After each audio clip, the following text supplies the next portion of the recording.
अज्ञानतिमिरान्धस्य ज्ञानञ्जनशलाकया चक्षुरुन्मीलितं येन तस्मै श्री गुरुवे नमः। आप सभी को गुरु पूर्णिमा की हार्दिक शुभकामनाएं। हमारे जीवन पर एक सच्चे गुरु का क्या प्रभाव पड़ता है, उनका हमारे जीवन में महत्व क्या होता है, आइए एक छोटी सी कथा के माध्यम से जानते हैं। किसी गांव में एक सच्चे गुरु निवास करते थे। वहाँ पर उनके बहुत सारे शिष्य थे जिनको वो वेद वेदांगों की, उपनिषदों की, पुराणों की शिक्षा दिया करते थे। और भोजन के लिए वे घरों घरों में जाकर के भिक्षा याचना किया करते थे। भिक्षा के माध्यम से वो भोजन ग्रहण करते थे। तो वो अपने सभी शिष्यों को भिक्षा के लिए भेजते थे। उन्हीं सभी शिष्यों में उनका एक शिष्य था जिसका नाम था भोला। वो भी सबके साथ में अपने सद्गुरुदेव भगवान का गुणगान करते करते भिक्षा लेकर आया करता था। एक दिन की बात है, भोला भिक्षा ग्रहण करने के लिए निकल पड़ा। भिक्षा लेते लेते वो किसी तांत्रिक के घर पे पहुंच गया और भिक्षा की याचना करने लगा। तांत्रिक बाहर आया और उस तांत्रिक को एक बात बहुत बुरी लगी। क्या बुरी लगी? कि जो भोला था अपने सद्गुरुदेव भगवान का गुणगान कर रहा था।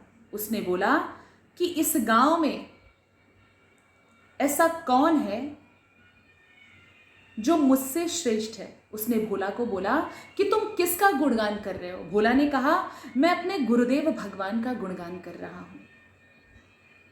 तो उस तांत्रिक ने कहा, अच्छा, तुम्हें अपने गुरुदेव भगवान के ऊपर इतना भरोसा है, इतना अभिमान है? उसने बोला, हाँ है। तो उस तांत्रिक ने कहा, देखो, मैं तुम्हें श्राप देता हूं। कल का सूरज तुम नहीं देख पाओगे, तुम कल मर जाओगे, तुम्हारी मृत्यु हो जाएगी। देखता हूं कि वो तुम्हें बचा पाता है। तुम्हारा गुरु भी, जिसके बल पर तुम इतना उछल रहे हो, वो गुरु भी तुम्हें नहीं बचा पाएगा। भोला भी नन्हा सा बालक ही था। उसे बहुत दुख हुआ। वह सोचते सोचते आश्रम की ओर निकल गया। रास्ते में वो यही सोचते हुए जा रहा है कि कल का सूरज तो मैं देख ही नहीं पाऊंगा, मैं तो कल मर जाऊंगा। ये सोचते सोचते वो अपने आश्रम पर पहुंचता है। गुरुदेव भगवान हंसते मुस्कुराते हुए उससे पूछते हैं कि भोला, ले आए भिक्षा? भोला ने बोला, हाँ गुरुदेव, आज भिक्षा में मैं मृत्यु को लेकर आया हूं। गुरुदेव भगवान बोलते, भोला, ऐसा तुम क्यों बोल रहे हो? भोला ने कहा कि गुरुदेव, मेरे साथ ऐसा ऐसा हो चुका है। अपना सारा घटना, उसके साथ जो तांत्रिक ने किया, कहा, वो सब भोला ने अपने गुरु को बता दिया। गुरुदेव भगवान ने कहा कि भोला, तुम्हें ज्यादा सोचने की आवश्यकता नहीं है। एक काम करो, तुम अभी थके होंगे, आराम करो। दिन बीत गया, रात होती है। सद्गुरुदेव भगवान भोला के पास आते हैं, कहते, भोला, चल के भोजन ग्रहण कर लो। भोला ने कहा, गुरुदेव भगवान, आप कैसी बातें कर रहे हो?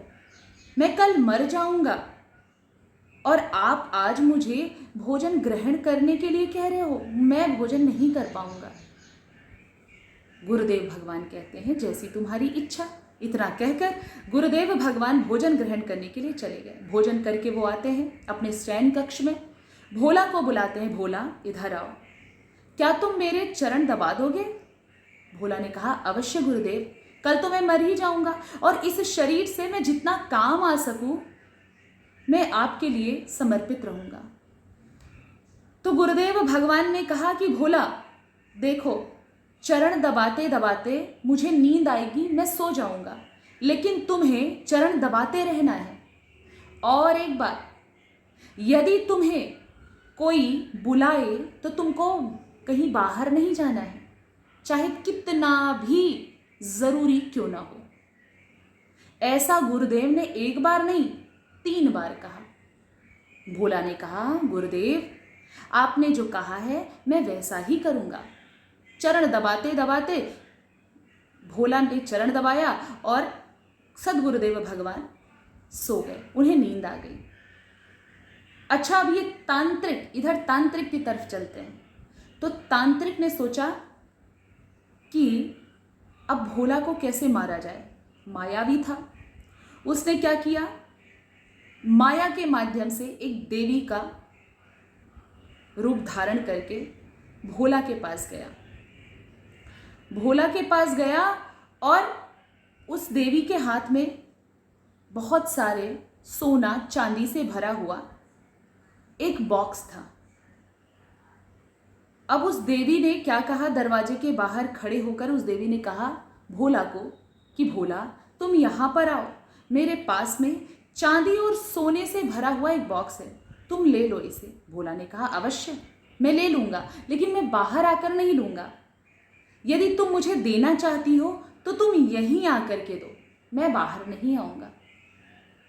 अब यहाँ तांत्रिक की जो कुचाल थी वो यहाँ नहीं चली। तुरंत वो मायावी जो देवी था वो वहाँ से चला जाता है। अब उसने क्या कुचाल किया, दूसरी युक्ति सोचता है और इतना करते करते रात का पहला पहर बीत गया, दूसरा भी पहर बीतने ही वाला है। अब उसने क्या किया, माया से एक भोला की ही माँ के जैसे स्त्री को प्रकट करता है और भोला के पास भेजता है।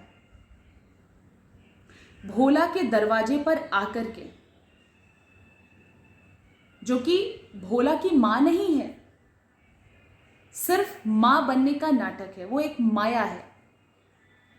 तो भोला ने सोचा यहां तो मेरी माँ खड़ी है, माँ बनी हुई तांत्रिक है तो वो तांत्रिक, लेकिन वो किसका रूप धारण करके आया है, भोला के माँ का रूप धारण करके आया है।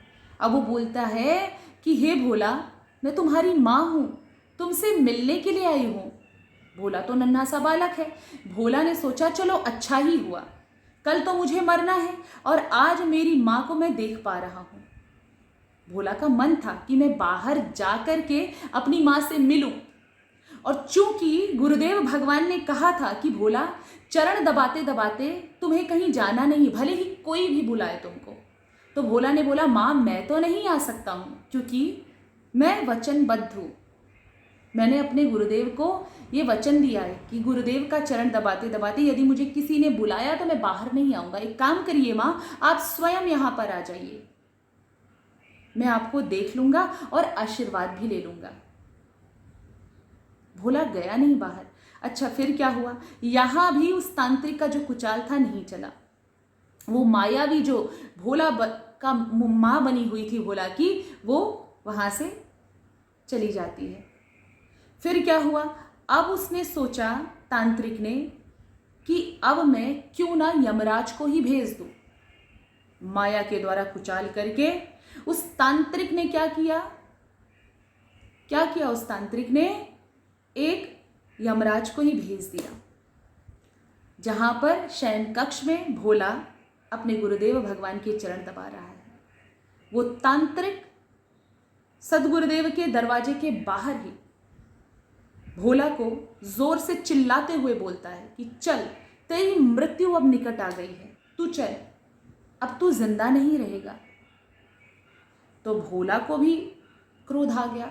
भोला आवेश में आकर के बोला आज चाहे यमराज आ जाए, आज चाहे मेरा काल आ जाए, चाहे महाकाल आ जाए, मैं अपने सदगुरुदेव भगवान का चरण दबा रहा हूँ, उनकी सेवा कर रहा हूँ, मैं बाहर नहीं आऊँगा। यदि तुझे मुझे ले जाना है, यदि तुझे मुझे मारना है तो तू यहाँ पर आ और मुझे लेकर जा, मैं मृत्यु से नहीं डरता।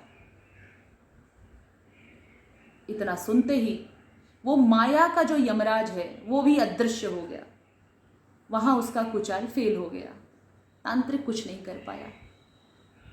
अच्छा इतने में ही सूर्योदय हो जाता है, सूर्य भगवान खिलकर आ जाते हैं और सुबह हो जाती है और सदगुरुदेव भगवान जग जाते हैं। सदगुरुदेव भगवान जैसे ही जगते हैं, उन्होंने सबसे पहला यही प्रश्न किया, अरे भोला आज तो तुम्हारी मृत्यु होने वाली थी, तुम तो जिंदा हो कैसे? तुरंत भोला अपने सदगुरुदेव भगवान के श्री चरणों में गिर जाता है। कहता है, भगवान अब मैं समझ गया कि आपने मुझसे एक बार नहीं बल्कि 3 बार ऐसा क्यों कहा कि भोला तुम मेरे चरण की सेवा करते रहना, चरण दबाते रहना। यदि कोई उस समय तुमको बुलाए भी तो तुम जाना मत। देखिए गुरुदेव, यदि मैं आपकी बात नहीं मानता तो मैं चला जाता, फिर मैं शायद सुबह का जो सूर्य है वो नहीं देख पाता। देखिए, एक सदगुरुदेव भगवान का, एक सच्चे गुरु का हमारे जीवन में होना अति आवश्यक है, जिनके छत्र छाया में हम पल बढ़ करके अपने जीवन को सही मार्ग पर ले जा सकते हैं, अपने जीवन का कल्याण कर सकते हैं। कभी भटकाव नहीं आ सकता जिंदगी में।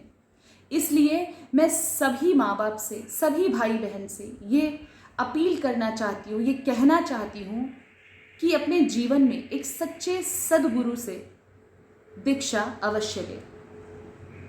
एक सच्चे गुरु का छत्र छाया हमारे जीवन पर होना बहुत आवश्यक है। सिर्फ आप ही दीक्षित मत होइए, अपने बच्चों को भी दीक्षा दिलवाइए, जिससे आपके जीवन का भी कल्याण हो सके और आपके बच्चों का भी जीवन सुधर सके। देखिए, आज के समय में बहुत सारी विकृतियाँ आ रही हैं, बहुत सारे भटकाव आ रहे हैं बच्चों के जीवन में। अच्छा, ऐसे समय में किसी सच्चे सदगुरु का हाथ यदि आपके बच्चों के ऊपर रहेगा तो वो कभी भी भटकेंगे नहीं, कभी बुरा आचरण नहीं करेंगे, वो हमेशा धर्म से जुड़कर रहेंगे, क्योंकि धर्म से जुड़कर रहने में ही भलाई है। यदि आपका बच्चा, यदि आप धर्म से जुड़े रहेंगे तो कभी भी अपने जीवन में कोई बुरा कार्य नहीं करेंगे। इसलिए जितना हो सके लोगों को भी प्रेरित करिए और आप भी देरी ना करते हुए जितना जल्दी हो सके किसी सच्चे गुरु को, किसी सच्चे संत महापुरुष से गुरु दीक्षित होइए और अपने बच्चों को भी प्रेरित करिए। प्रेम से बोलिए जय जय श्री राधे।